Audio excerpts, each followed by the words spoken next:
Master your focus.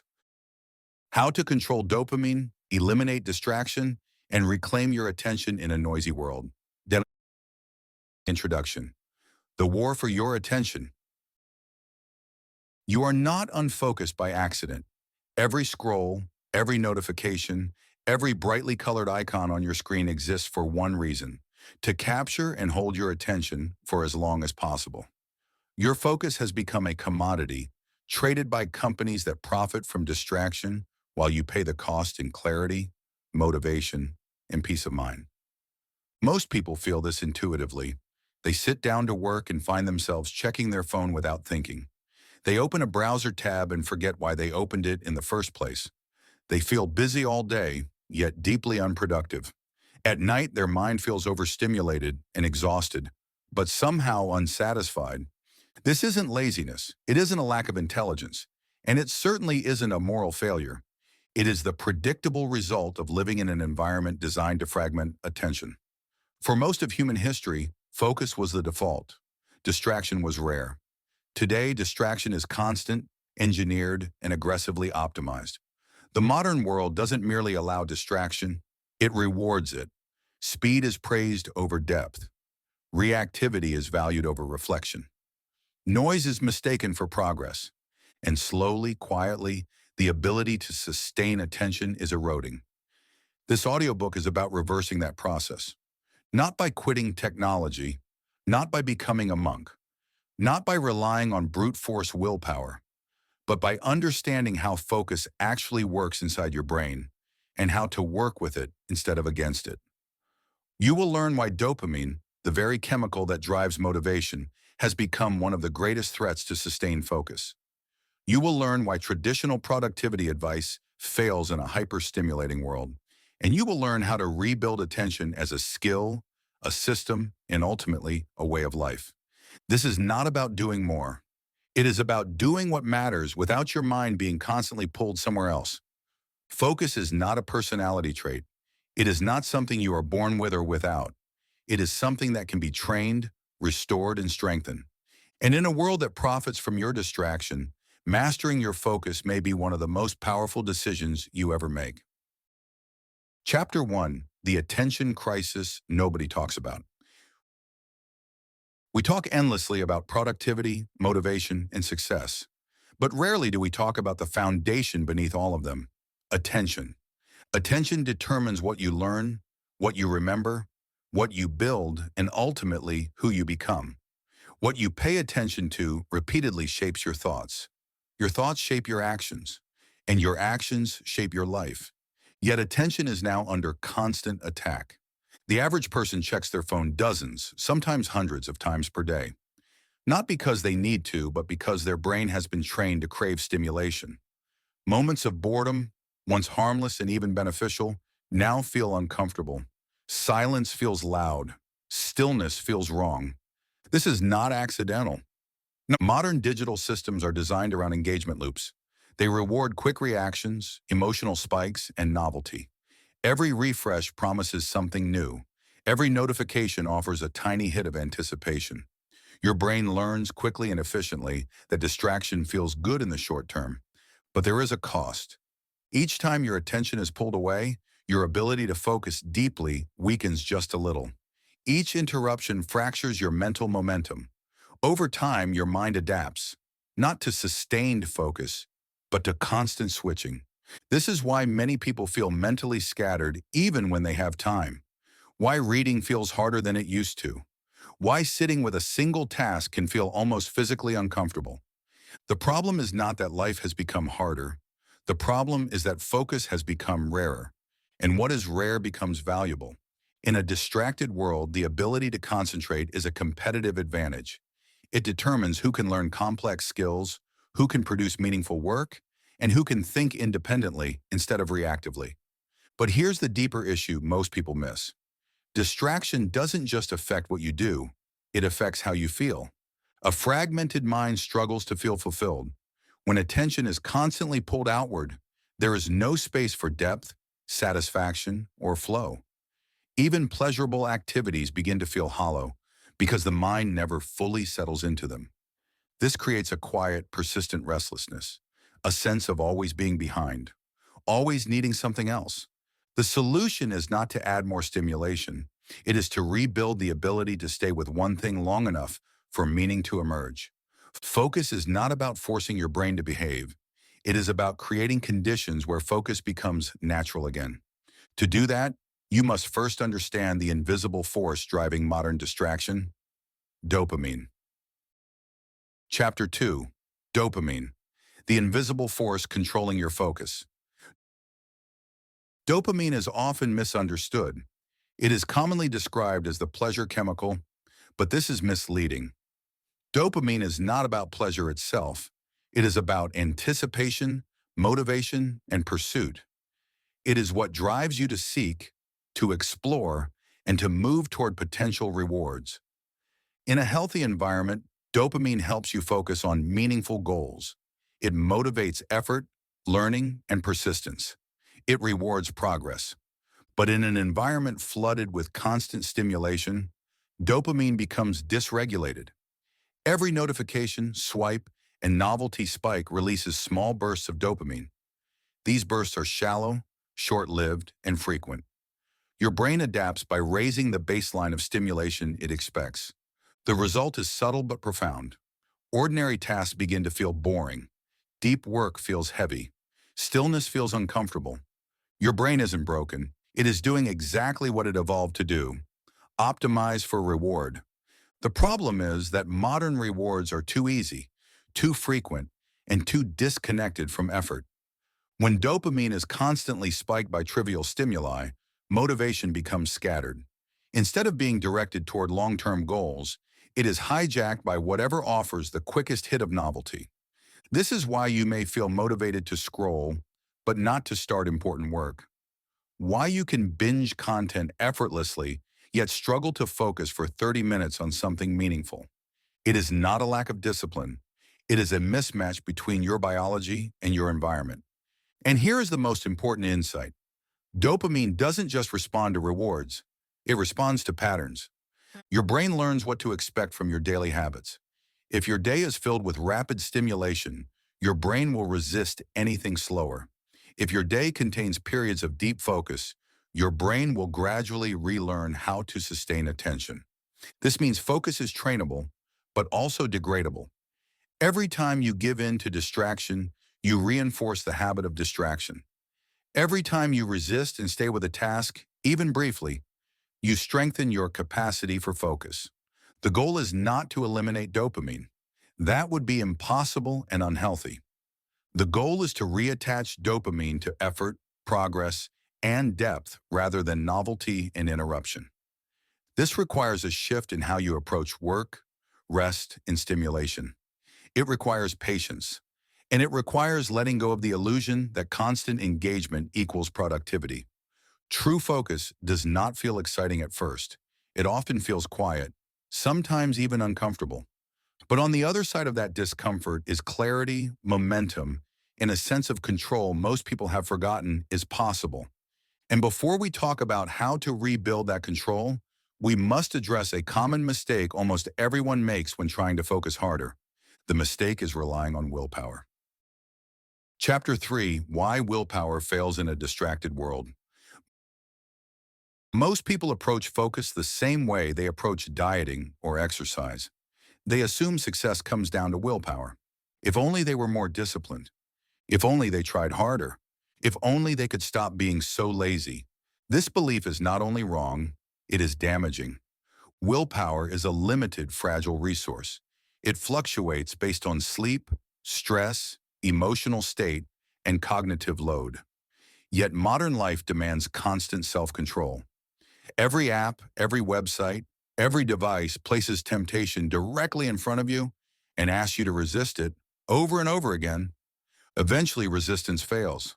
This is why people can start the day focused and end it exhausted and scattered.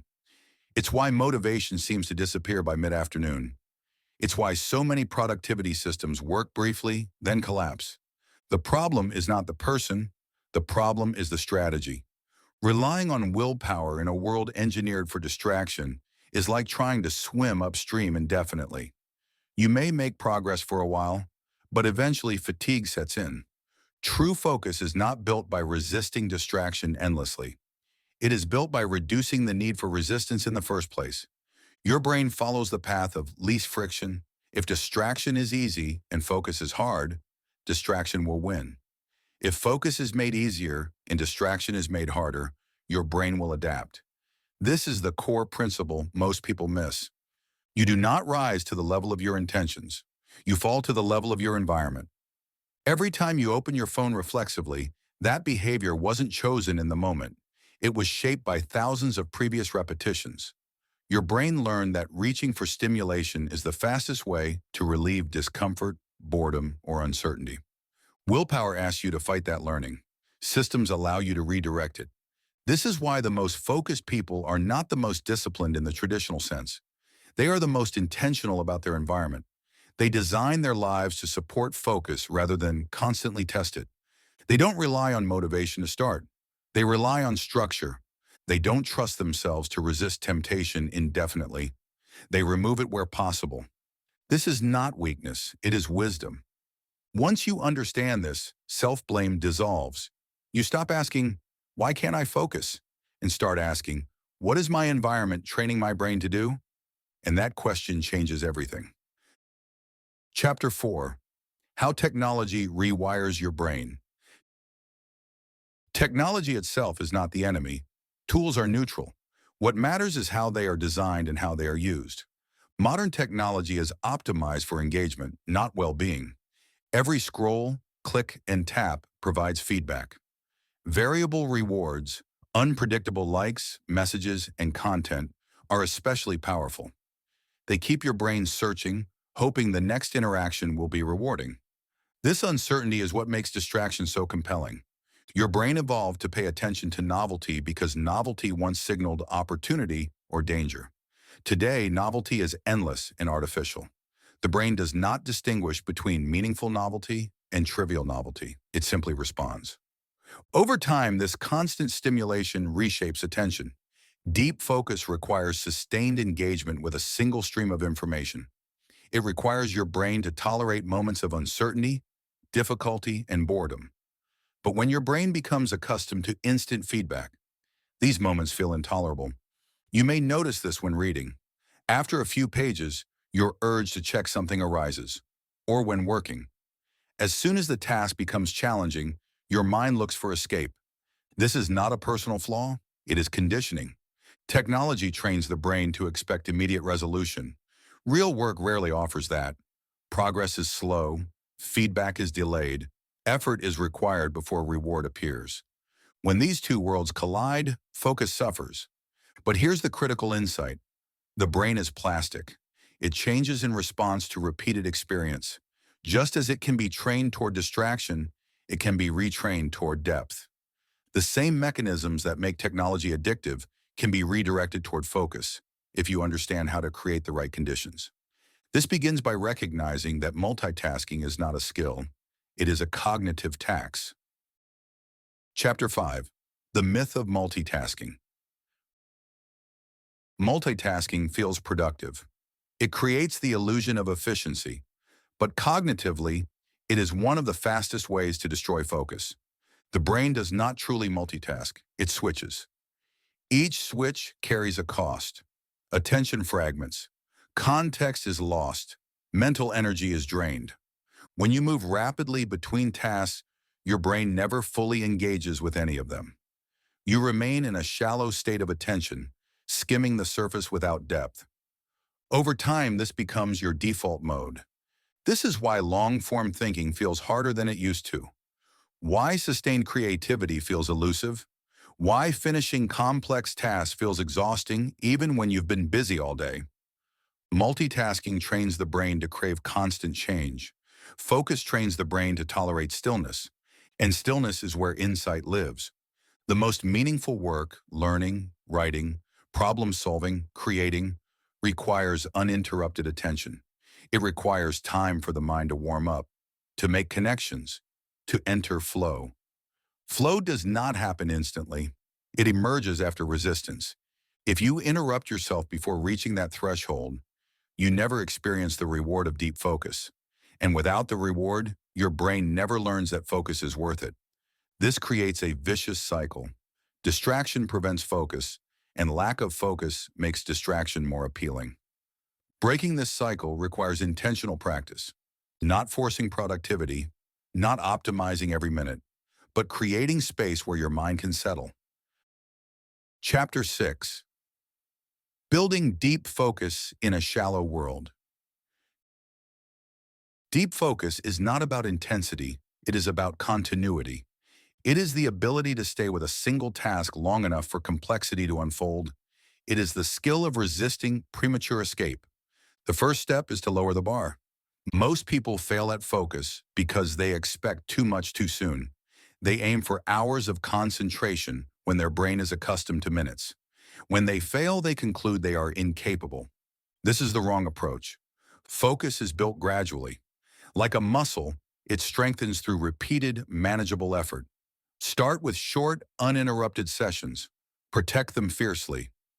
During these periods, the goal is not to perform perfectly. The goal is simply to stay. Stay with the discomfort. Stay with the urge to escape. Stay long enough for your brain to learn that it does not need constant stimulation to survive. At first, this will feel uncomfortable. Your mind will wander. You will feel restless. This is not a sign of failure. It is a sign of rewiring. Each time you return your attention to the task, you are training control.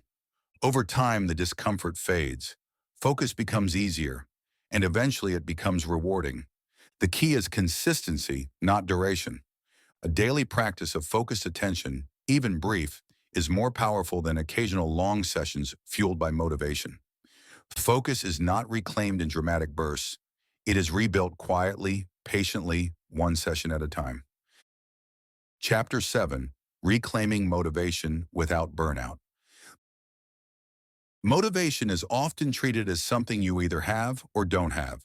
When it's high, work feels easy. When it's low, everything feels heavy. Most advice focuses on how to increase motivation, but very little addresses why motivation disappears in the first place. Burnout is not caused by doing too much meaningful work. It is caused by doing too much fragmented work. When your attention is constantly pulled in different directions, your brain never experiences completion. Tasks blur together. Effort feels endless. Even rest stops feeling restorative because your mind never fully disengages. This is why people can feel exhausted despite accomplishing very little of substance. True motivation is fueled by progress you can feel. Deep focus creates visible movement.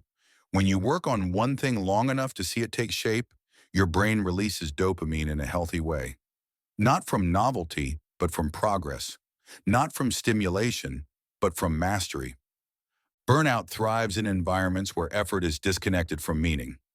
Focus reconnects them. Reclaiming motivation begins by simplifying your commitments. Fewer priorities pursued more deeply create more energy than dozens of half-finished tasks. It also requires respecting cognitive limits. Focused work is demanding. It must be balanced with genuine rest, not passive stimulation, but real mental recovery. Rest is not scrolling. Rest is walking, thinking, breathing, being present without input. When rest and focus alternate naturally, motivation stabilizes. You no longer need constant external stimulation to push yourself forward. Momentum becomes internal. Motivation stops being something you chase and becomes something you generate. Chapter 8. Designing a Distraction-Free Environment. If focus is shaped by environment, then changing your environment is not optional. It is essential. This does not require drastic changes or extreme minimalism. It requires intentional design. Start by identifying your most common distractions, not in theory, but in reality. What pulls your attention most often? What interrupts you reflexively?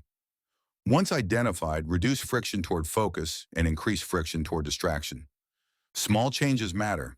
A phone placed in another room, notifications turned off by default, fewer open tabs, a dedicated space for focused work. These adjustments may seem minor, but their impact compounds. Your brain responds to what is immediately available. When distraction is out of reach, focus becomes the path of least resistance. Equally important is temporal design. Choose specific times for deep focus and protect them. When focus has a place in your schedule, it stops competing with everything else. Boundaries create freedom. You are not limiting yourself by structuring your environment. You are liberating your attention from constant negotiation. And when focus becomes the default rather than the exception, effort feels lighter. Chapter 9. Focus as a daily practice, not a talent.